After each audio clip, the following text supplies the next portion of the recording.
Assalamualaikum warahmatullahi wabarakatuh. Halo guys. Kami dari SMA Negeri 10 Pekanbaru, kelas 11 MIPA 3, kelompok 3, sesi 1. Di video kali ini kami akan membahas sejarah Melayu prakolonial di Riau. Sebelumnya, perkenalkan aku Ega Efriandini. Halo, perkenalkan aku Hera Febriana Putri. Halo, nama saya Muhammad Aditya Bone. Halo, nama aku Fauzia Rizky Lahi. Halo, perkenalkan nama aku Intan Ramadhani Helmira. Halo, perkenalkan nama aku Vanessa Octavia. Kalian udah tahu belum tentang sejarah Melayu prakolonial di Riau? Kalau belum tahu, jangan lupa nonton videonya sampai akhir ya. Enjoy this video guys! Sejarah Melayu prakolonial di Riau. Sejarah awal. Sejarah mencatat, para cendekiawan India telah menulis tentang Dwi Pantara atau kerajaan Hindu Jawa Dwipa di Pulau Jawa dan di Pulau Sumatera sekitar abad 200 sebelum Masehi. Nusantara telah mempunyai warisan peradaban berusia ribuan tahun dengan dua kerajaan besar, yaitu Kerajaan Sriwijaya di Sumatera dan Kerajaan Majapahit di Jawa. Ditambah dengan puluhan kerajaan kecil lainnya yang saling terhubung dalam ikatan perdagangan. Yang kedua, Hindu-Buddha. Pada abad keempat hingga abad ke-7 Masehi, di wilayah Jawa Barat terdapat kerajaan bercorak Hindu-Buddha, yaitu Kerajaan Tarumanegara, yang dilanjutkan dengan Kerajaan Sunda sampai abad ke-16 Masehi. Pada masa abad ke-7 hingga abad ke-14 Masehi, Kerajaan Buddha Sriwijaya berkembang pesat di Pulau Sumatera. Agama Islam.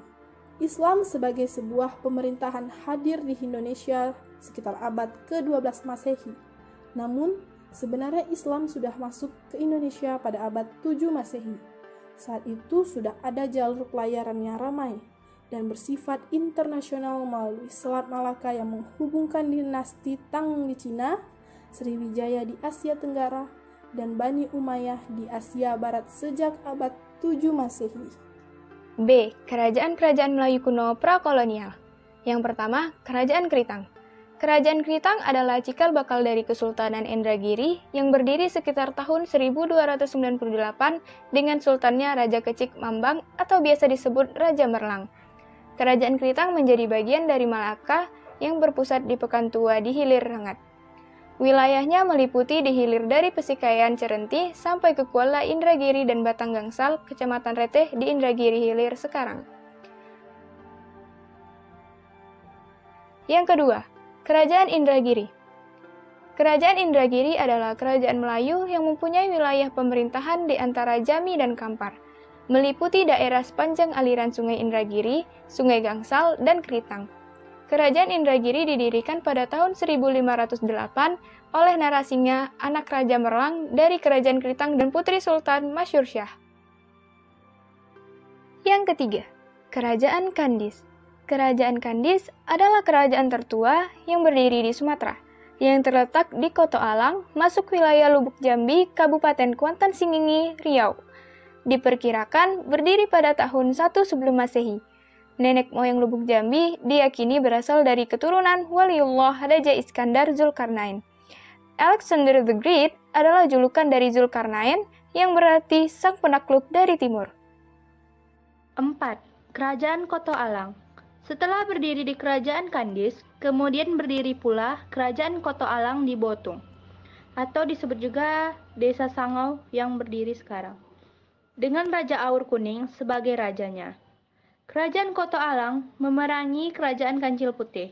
Setelah itu, Kerajaan Kandis memerangi Kerajaan Koto Alang dan dikalahkan oleh Kandis. 5. Kerajaan Sriwijaya. Sejarah Kerajaan Sriwijaya merupakan kerajaan Buddha yang berdiri pada abad ke-7, dibuktikan dengan adanya prasasti Kedukan Bukit di Palembang. Sriwijaya menjadi salah satu kerajaan yang kuat di Pulau Sumatera. Nama Sriwijaya berasal dari bahasa Sanskerta, yaitu Sri yang artinya bercahaya dan Wijaya berarti kemenangan, sehingga dapat diartikan dengan kemenangan yang bercahaya atau gemilang. Kerajaan Sriwijaya mengalami keruntuhan ketika Raja Rajendra Chola, penguasa Kerajaan Chola Mandala, menyerang 2 kali pada tahun 1007 dan 1023 Masehi yang berhasil merebut bandar-bandar kota Sriwijaya.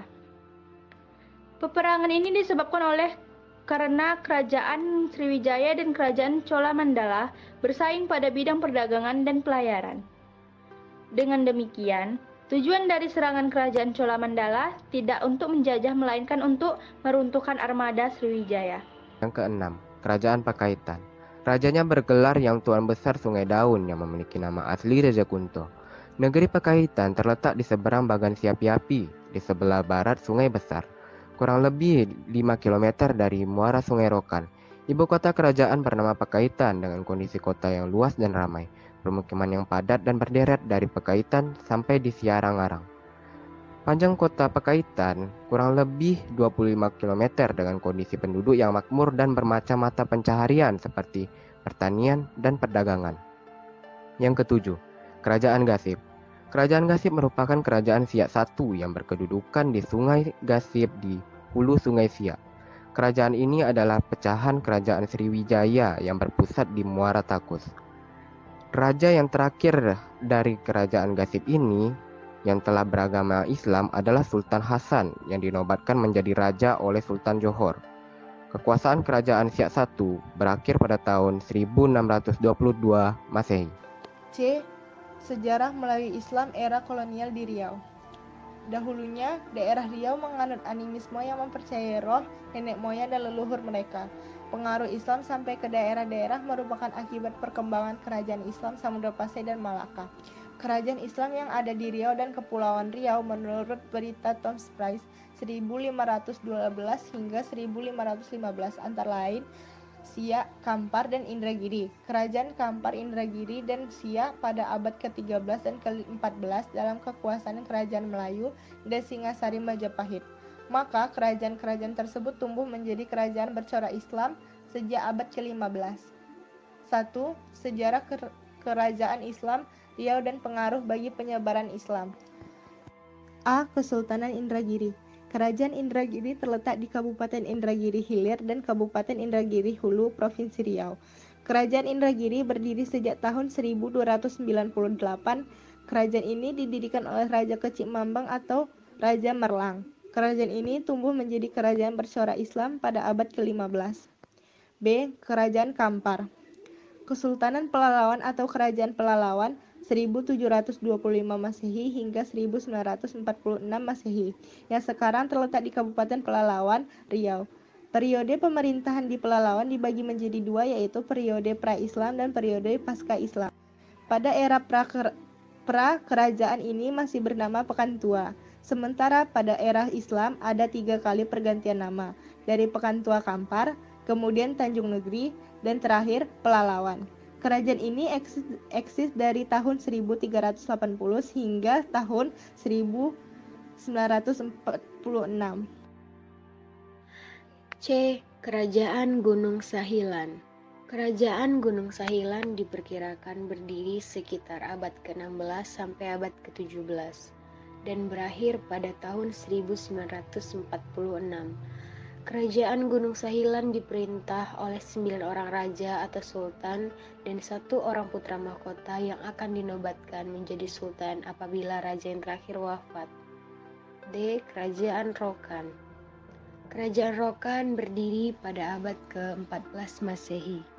Pusat kerajaan berada di kota lama, Rokan. Nama kerajaan diambil dari sebuah sungai yang mengalir di daerah tersebut, yaitu Sungai Rokan. Sungai Rokan merupakan salah satu sungai besar yang mengalir di bagian utara Riau Daratan. Hingga saat ini, sungai ini masih memainkan peranan penting sebagai jalur perhubungan antara rakyat daerah pantai dan pedalaman.